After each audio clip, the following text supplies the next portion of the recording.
Hey guys, what's up? It's GMB Fishing here.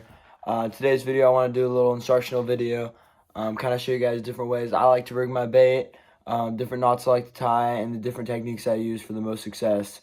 I'm going to go over the Palomar knot today. I'm going to go over how to do a wacky rig, a Texas rig, and a drop shot. Hope you guys find that to come in handy. These are some of my favorite rigs to use all year round, and my favorite knot to tie. Usually gets me all the big ones in, so I'll show you guys how to do it. Hopefully you guys can get them too. Alrighty guys, the first technique and knot I'm going to show you guys, and my favorite knot is called the Palomar knot. So Palomar knot, it's one of the most sturdy knots out there. I've been using it for many years. It really hasn't failed me. It's pretty fail proof. Your line's going to break before this knot slips. So let me show you guys how to do it. If you guys can see that line end right there, I'll try to keep it in the frame pretty well. So first you want to just go by going through that eyelet one time like that, and you pull through like that. Get the excess line out of the way. Gotta pull through like that. And this is the part that really tripped me out at first, and I was like, until I got the hang of it down, I was like, why do I do this? But you actually take that line and you go back through that same exact eyelet you just came out of. So now you're holding these two ends. One end's going to look like a loop, and one end is going to connect to obviously your rod and stuff like that in your reel. But there's going to be that tag end coming out of that same hole. So then what you're going to do is you're going to take both those ends. So you have that main line tag end connected to this loop. And then you're going to make a knot with the loop. I know this seems super weird at first, but once you see what I'm doing, it'll make a lot of sense. So just do a quick overhand knot with that loop. So now you have that one loop that's tied off on that side, and then the end line right here, and then connected to the main line. And then just take that loop, loop knot that you've made, and go around the bait one time with it. And then something I like to do to keep my line from fraying, I do this with fluorocarbon and monofilament braid.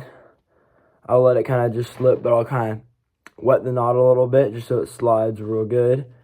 And then I'll just pull that one tag end a little bit, and then I'll give the main line a little tug. And that, my friends, is how you guys do the Palomar knot. Super sturdy knot. It's not going to fail you. Alrighty guys, the second technique I'm going to show you guys is something called the wacky rig. So the wacky rig is a bait I use all year round. It seems to be always very consistent for me. I've caught some really big giant fish on it. So let me show you guys how to rig it. So if you guys have one of these tools, it makes life a lot easier. If not, I would recommend getting one. There are these little tools that look like this. You can get them at Walmart. You can get them on Amazon, Bass Pro Shops. Really anywhere you go for fishing supplies, they should have these in stock. But what these do pretty much is it has a little end on this side where you can slide this worm through just like that. And on this side, you can see right here, there's these little rings. So these rings are very important for rigging this bait because these rings actually keep the hook in place. So you can hook this bait. If I were to just take this hook right here, I can just hook it right directly through the middle like that. And I could just rig it like that where the hook's sticking through. However, using these O-rings is definitely a big help when rigging this bait because it makes the bait last a little bit longer. Also, in my opinion, giving it a little bit of a better presentation to these fish. So what you want to do once you get that bait on that, in that little hole on that tool, you want to slide the O-ring, if I can get it in my fingers, slide the O-ring up just like that.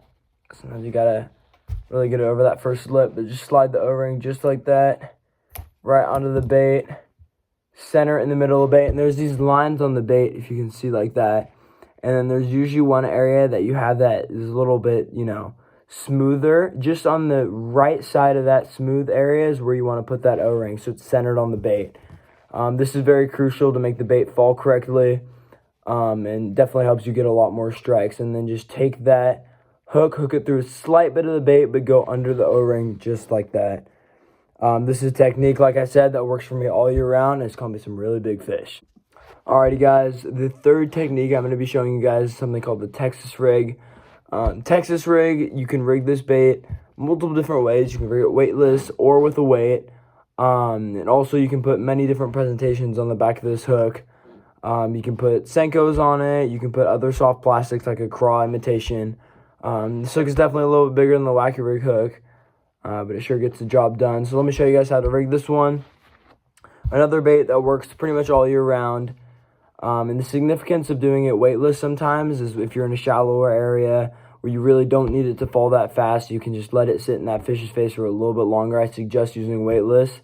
But if you're in a little bit deeper water, you're trying to get it to certain depths, that's when you can put that little weight on there and get it to sink a little faster. So let me show you how to rig this bad boy. So first, you want to take that line like that.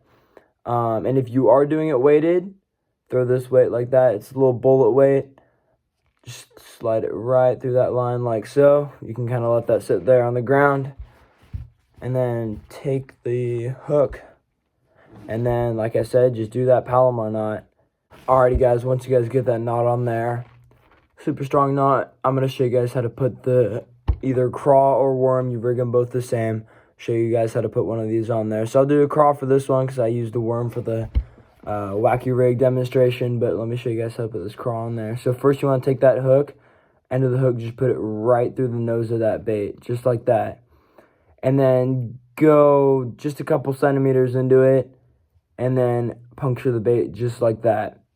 Now take that all the way through, slide it through all the way till you get to that one part that has that little curve in it right there.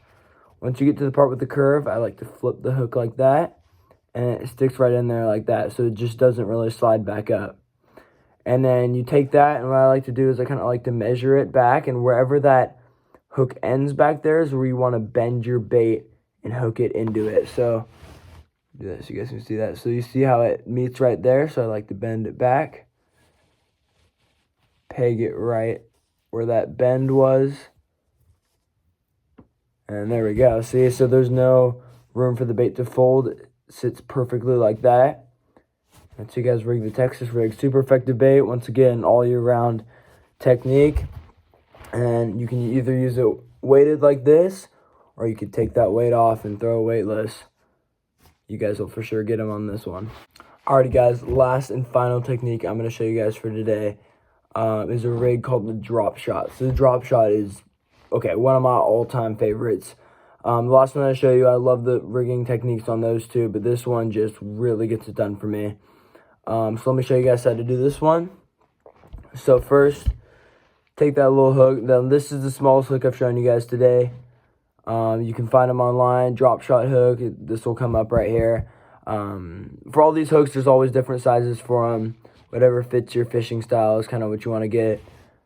So for this little smaller hook, and then you have this little weight right here. And this one is crucial to be thrown on a weight. And I'll show you guys why in a minute. But first you want to take that hook, tie that Palomar knot onto that hook. Alrighty, and once you guys have that Palomar knot tied on that, this is the most crucial part.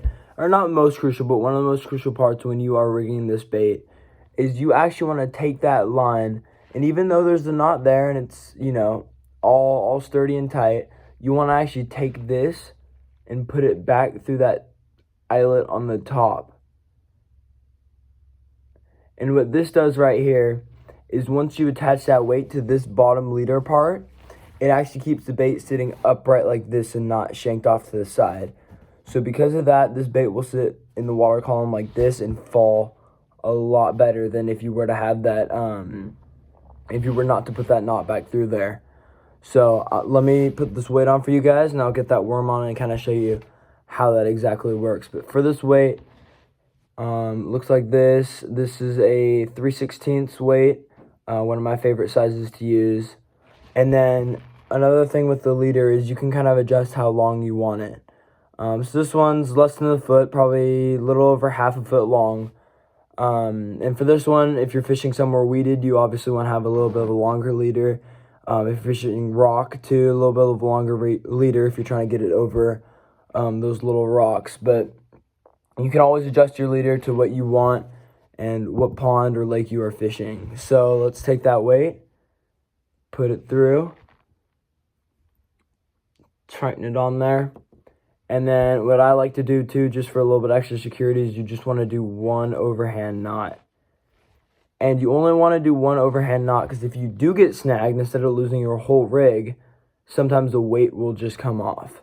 So if the weight just comes off, it's easier to replace than everything else. But so that's how you guys rig that drop shot like that. Let me show you one of the worms I like to put on there. You can find these online anywhere you go. It's called the Robo Worm.